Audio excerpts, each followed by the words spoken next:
Hello everyone, welcome back to another bookish video. You know me by now, my name is Sandra. I don't know what I'm doing here.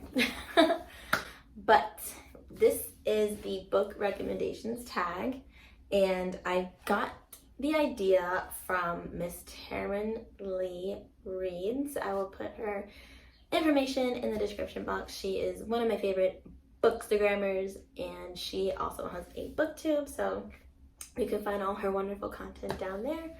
And this is the book recommendations tag, where there are 20 questions, and I had to pick out at least 20 books. And I tried not repeating any of them. I tried sticking to at least one book per question, but sometimes that seemed a little impossible. Some books I may or may not have. I either have it in Kindle form, or people don't give me my books back after borrowing them. So don't lend your books out. That's a huge sign. Hope you enjoyed this video. Like it if you did. Let your friends know to subscribe to my channel if they're a book nerd like me. Or at least share my bookstagram with people, because I do better there. But thank you for watching, and let's get into the tag. So the first question is, a book you tell people is your favorite. Already off the bat, this is 3 freaking answers. So the first one is a classic, and that is The Great Gatsby by F. Scott Fitzgerald.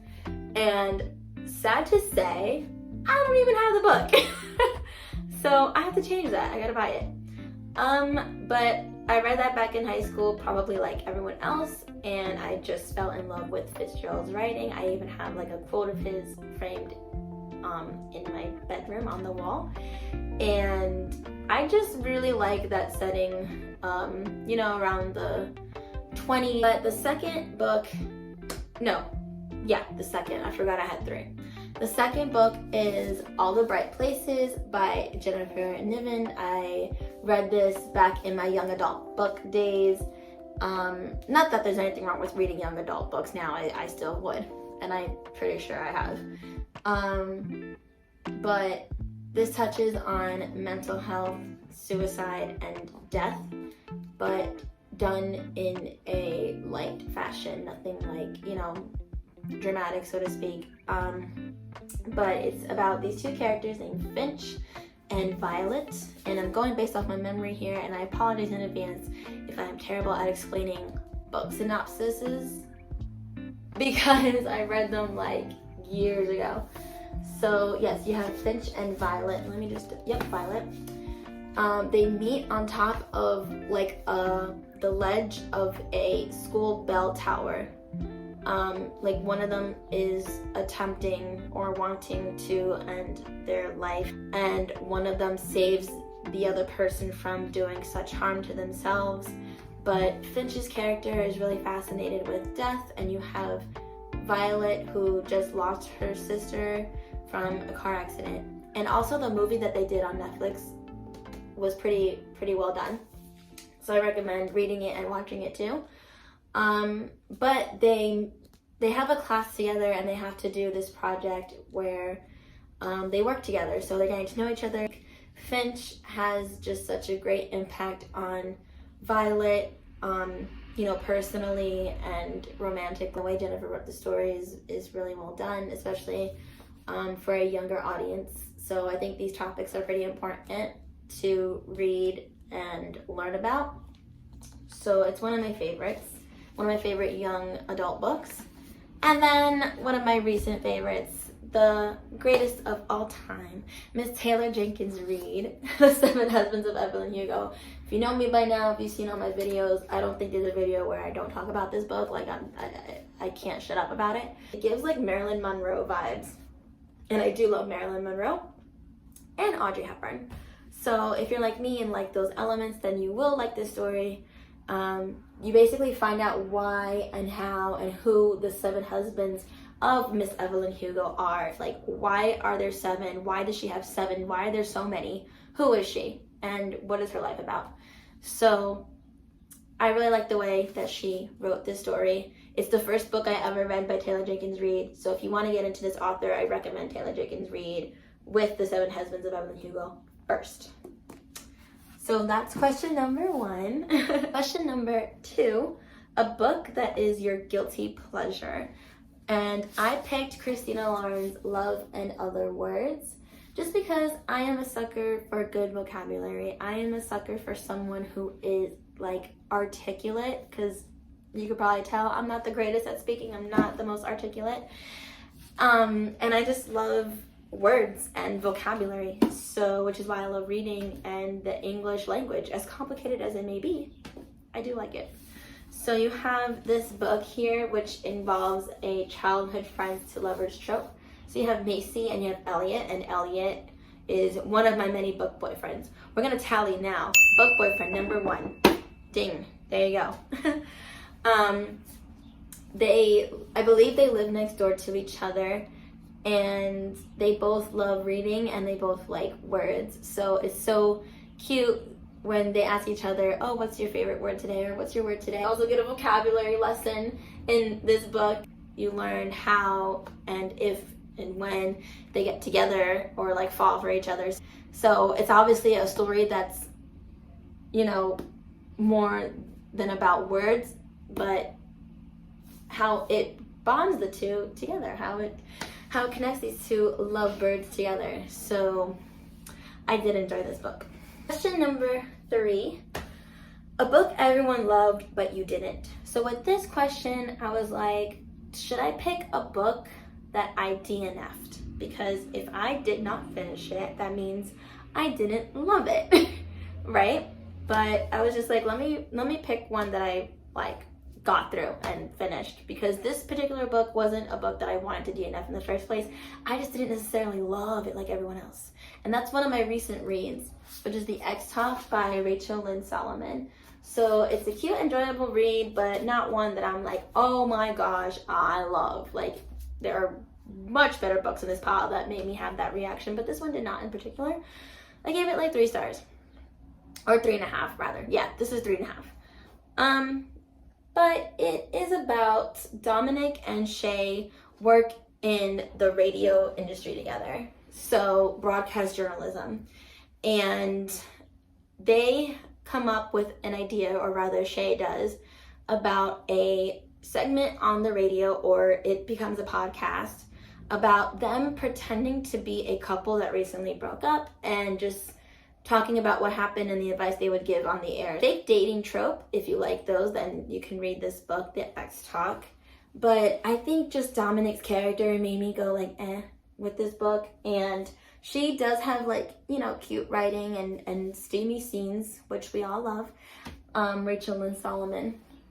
But I feel like when this came out in like a couple summers ago, everyone loved it, and it made me want to buy it because I was seeing it literally everywhere on Instagram.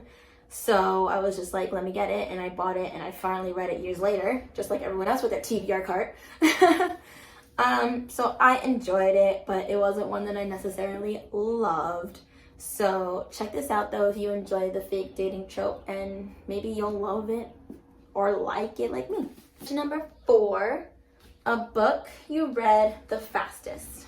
So, I feel like this is going to be everyone's answer because it is a page-turning book. And if you need a page-turning book, this is why this is the book recommendations tag, because I recommend Verity by Colleen Hoover. Okay, this book, if you want a book that makes you go, WTF, at the end of reading it, or like me, where I just dropped the book and was just like, WTF. Please read this book. The reason why I read it the fastest is because of that page-turning element, where the suspense is so high. Like, it's just like, you gotta keep reading. Its chapters are pretty quick. The writing is, the story is insane, okay? I still don't know which team I'm on, because if you read this, you know, because I'm not going to say anything to spoil it. Either go into this book blind or read the back of it. But if I can give you some like information, there is this woman named Lynn. she is a struggling writer. But then there's this man named Jeremy, is a best-selling author of this woman here named Verity. Now, I believe Jeremy meets Lowen and gives her the opportunity. Lowen needs to finish writing Verity's story for her because Verity gets sick or in an accident or is in a form that she can no longer write anymore. Anyway, being that she is in Verity's house, she finds things out that she shouldn't have, but she does because she wants to write this story that Verity was writing as if Verity is continuing writing it. So the only way to get to know somebody is, you know, probably going through their stuff. So that's basically what Lowen does, and just it's a whole mess. Read Verity, please. That is a book that I read the fastest, and you might read fast as well. Question number 5, I believe, is a book that deserves more hype. This is also a book that I'm going to reread only because I haven't read it since I was in college, but I just remember falling in love with it. So I don't necessarily remember what it's about, but if you like magical realism, because I'm not that much of a fantasy girl, that is not my particular genre, but my friend that gave me this book was just like, no, you're going to love it. And she was absolutely right. So that is The Strange and Beautiful Sorrows of Ava Lavender.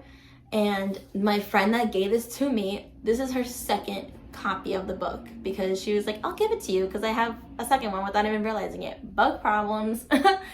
So it was very sweet of her, and she did no wrong in recommending this book to me, but it is one that I'm going to reread and fall in love with again. And this book I do remember loving because her and I still talk about it to this day, where we're just like, we need more from this author, or we need a continuation of the story. Like, so if you like magical realism, this book deserves so much more hype. Check it out. Question number 6. A book that is becoming a movie/TV show. So if you haven't heard of this by now, Miss Blake Lively will be the main character for It Ends With Us by Miss Colleen Hoover. This is actually a book I recommend as the first book to get into Colleen Hoover. It's either this or Verity. Trigger warnings for this one, definitely look it up because it has a lot of physical domestic abuse in this book, so it's pretty emotional, and it is a romance. So Blake Lively is going to play the one and only Lily, and I forgot who is going to be Ryle, and Atlas I think is people that I may or may never heard of, but I'm looking forward to this one being portrayed. So if I can give a quick synopsis, Lily falls in love with someone who isn't necessarily right for her given the trigger warnings that I mentioned. And it is similar to her mother growing up in the same type of environment. So if you are familiar with Colleen Hoover, she did write this book for her mother and for the strong women out there, and for her father. And I was just reading the dedication just because of that heavy subject that takes place. So look it up for trigger warnings, but I do recommend It Ends With Us. And if you do know why it's called It Ends With Us as book number 1 and then It Starts With Us as book number 2, you know. So that is a book that is becoming a movie. Question number 7 is a book that you reread the most. Now, I'm not really a person who rereads books, and not that there's anything wrong with rereading a book if you do. I just want to use my time for a new book to read for the very first time. Same with, books that I want to DNF. I am not going to go through a book if I don't like it. Sorry. But if I do want to reread the other book that I mentioned before, The Strange and Beautiful Sorrows of Ava Lavender, and another one that I do want to reread because I haven't read this since around high school, I want to say, is Looking for Alaska by John Green. John Green is one of my young adult authors that I was absolutely obsessed with, especially The Fault in Our Stars. But I do want to reread this book just because, like I said, time has passed and I want to see if I love it more as an adult now than I did back then. So I don't really remember what it's about, but I do remember just loving his writing in this, in this book. And I read this on my Kindle. I had so much on my Kindle. And look where we are now.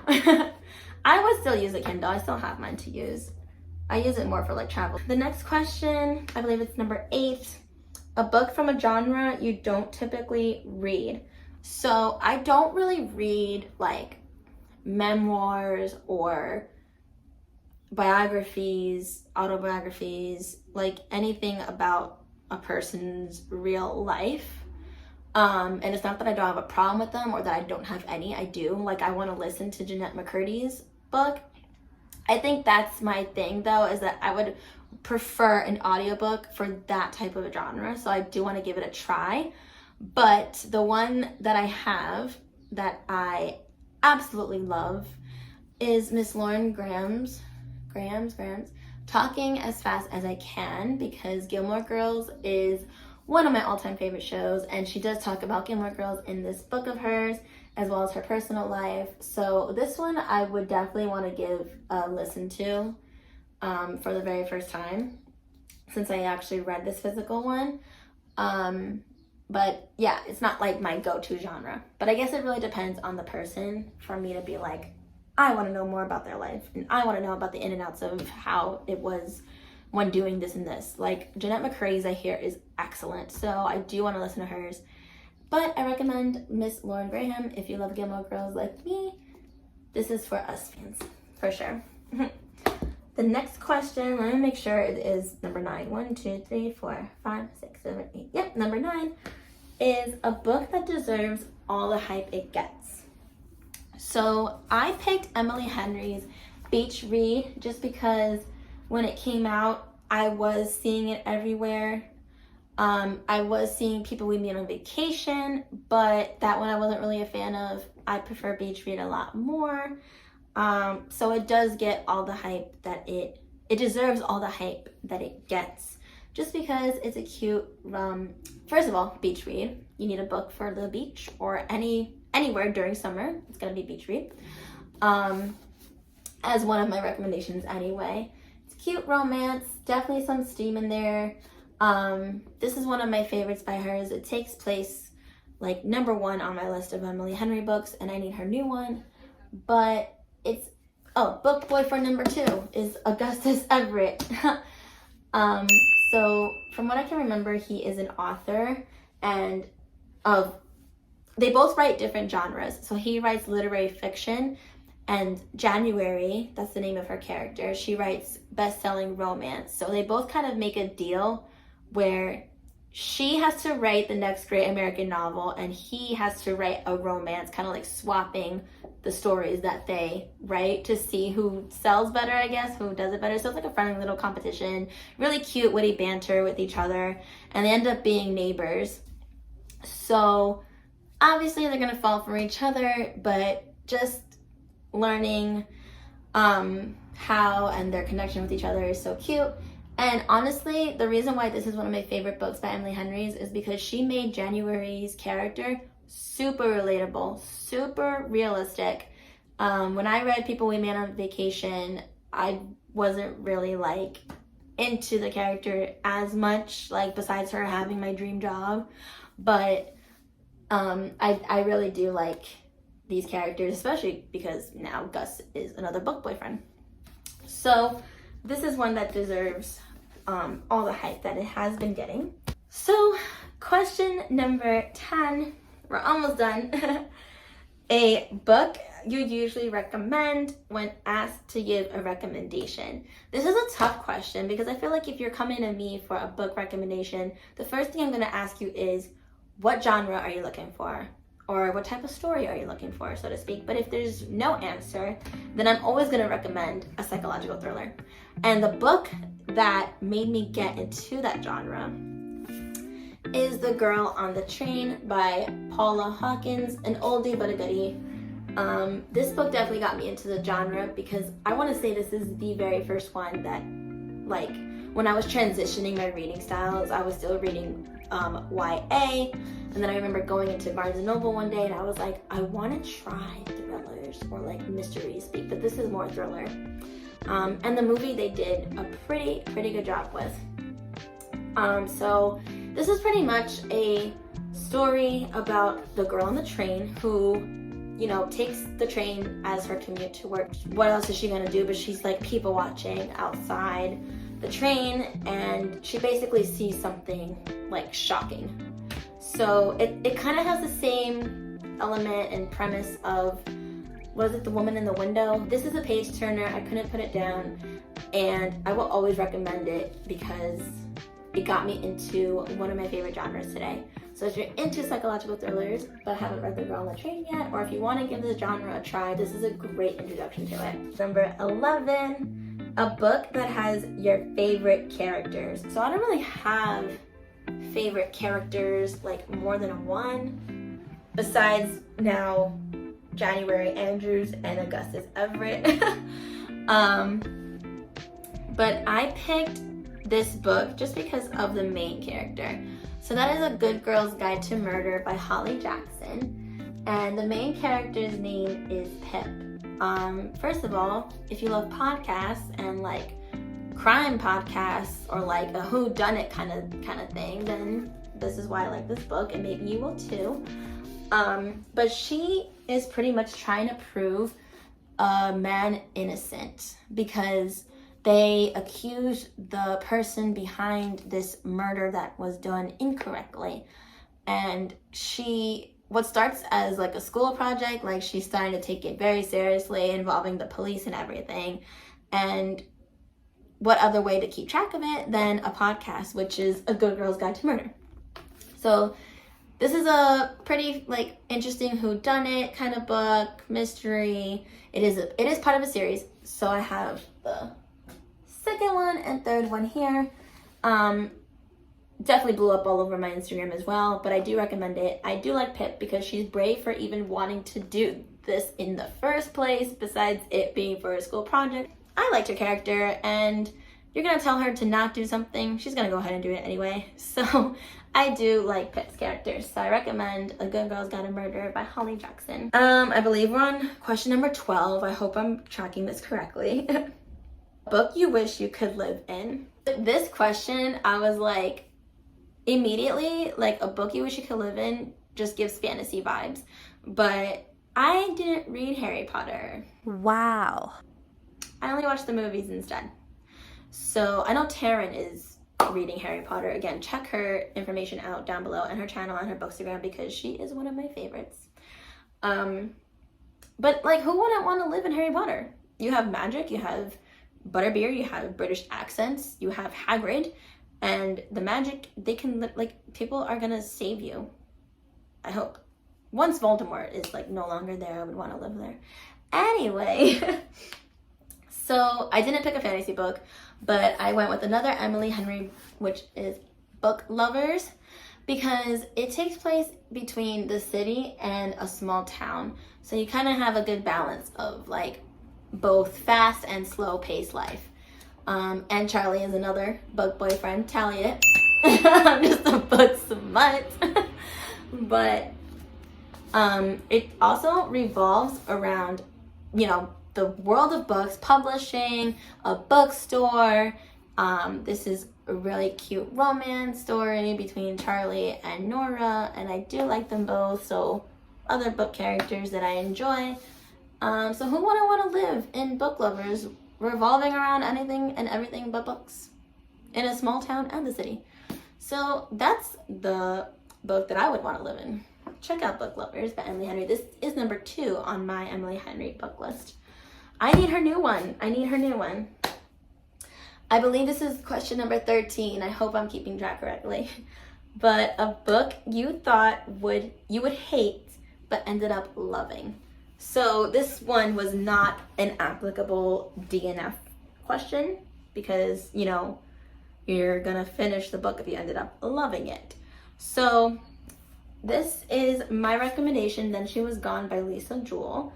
And it turned out to be like my favorite book of hers ever. I read Invisible Girl after. I have another book of hers here that I'm gonna give a try. I've never even heard of people talking about it, called The Third Wife. But Invisible Girl was This one definitely more preferred. Definitely more preferred.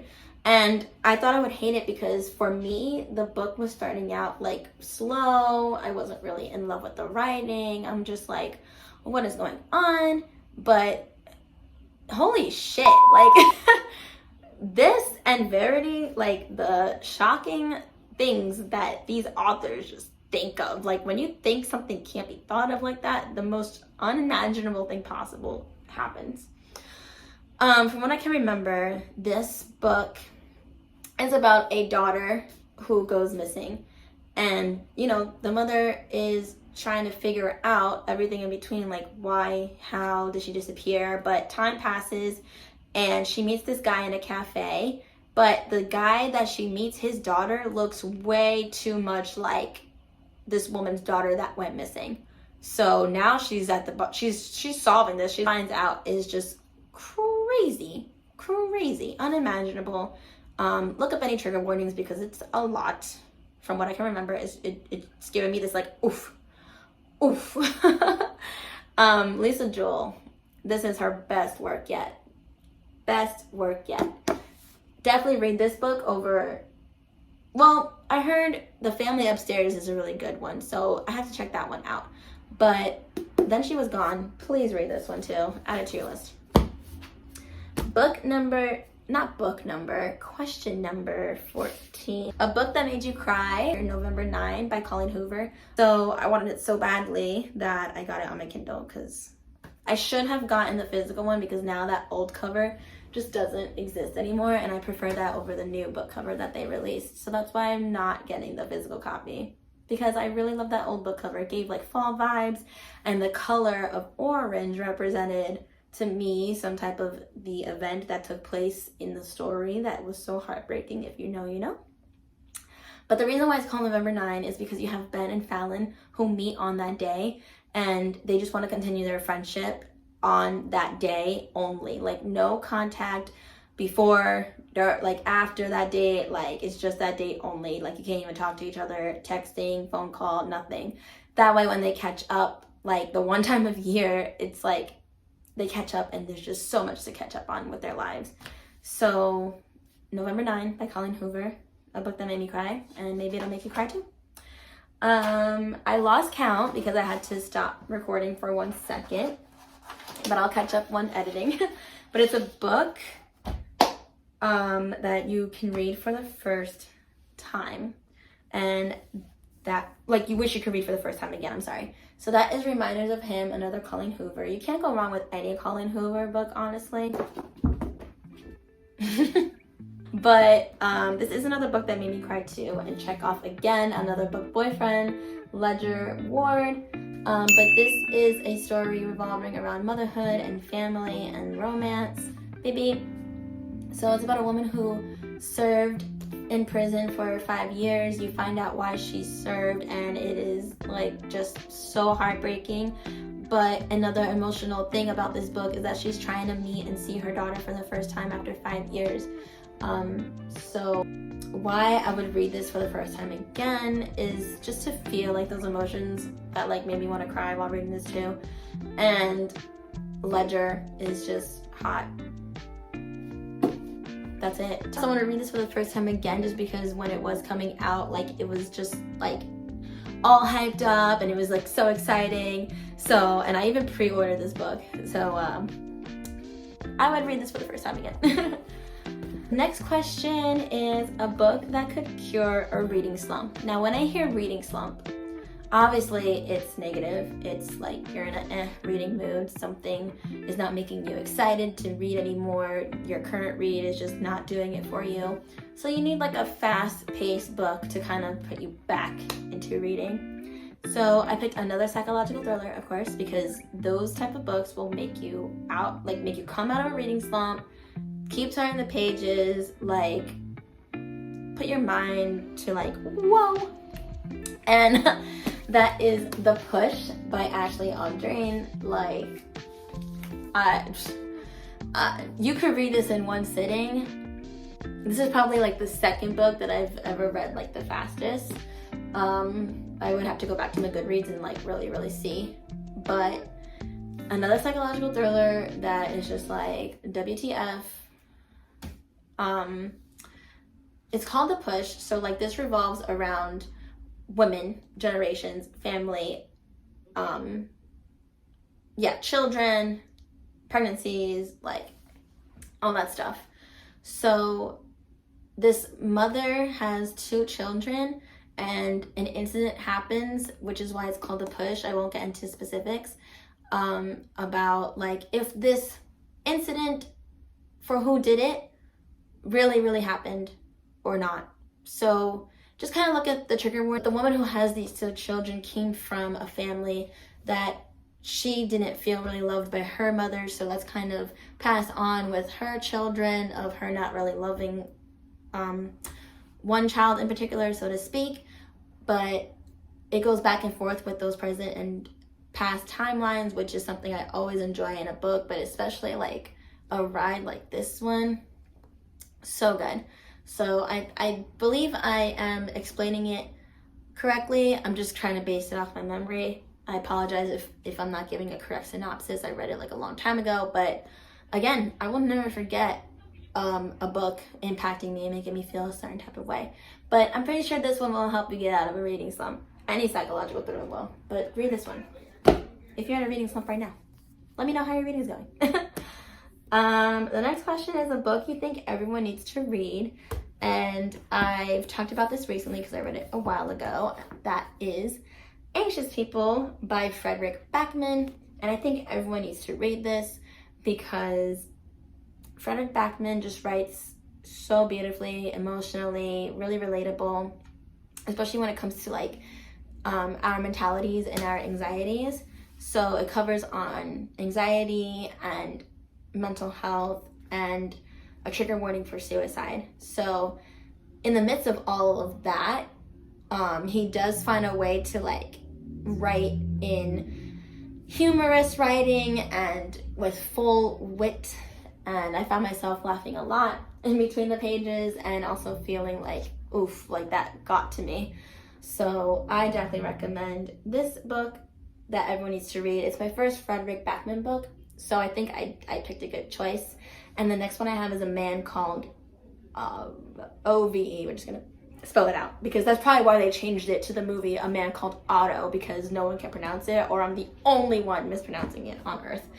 But I think everyone should read this book. Fredrik Backman is the man. Book you think would make an amazing movie, and I picked 2. I picked 2 books for this question. One I don't have because I'm just too nice where I lend my book to people, but then I don't get it back. So I'm gonna have to buy a new copy. But it's one of my favorites. It is The Silent Patient by Alex McLeod, I believe I'm pronouncing it correctly. And that's another psych thriller book. And that ending, if you know, you know, okay? Another, like, they just make me all go like that, okay? But from what I can remember, it's about a woman who finds herself to be in a psych ward from a situation that took place that she may have done, she may not have done. And the psychologist that is analyzing her, is trying to figure out like what happened, what can you remember, did this really happen? But the problem is that the woman in the psych ward, Alicia, is not talking, which is why it's called The Silent Patient. So you're kind of wondering, well, how is this person going to get to the bottom of this if this woman isn't speaking? So great job, well done. I think that would make a pretty interesting movie. But the second one, if you need like a creepier book or, you know, creepier movie, if this were to ever become one, it definitely, think of the movie It, but enhanced. It is The Whisper Man by Alex North. I read this during spooky season a year or 2 ago, and it definitely made me terrified to go to sleep. So if the book does that, then maybe the movie will. I wouldn't mind seeing it, actually. Thinking about it. But it's pretty much about an incident that takes place in a town of this man luring children, I think specifically young boys. So look up any trigger warnings. He goes into their window and, you know, he's the whisper man, so he's whispering to lure them and kidnap them. But the same incident kind of takes place years later.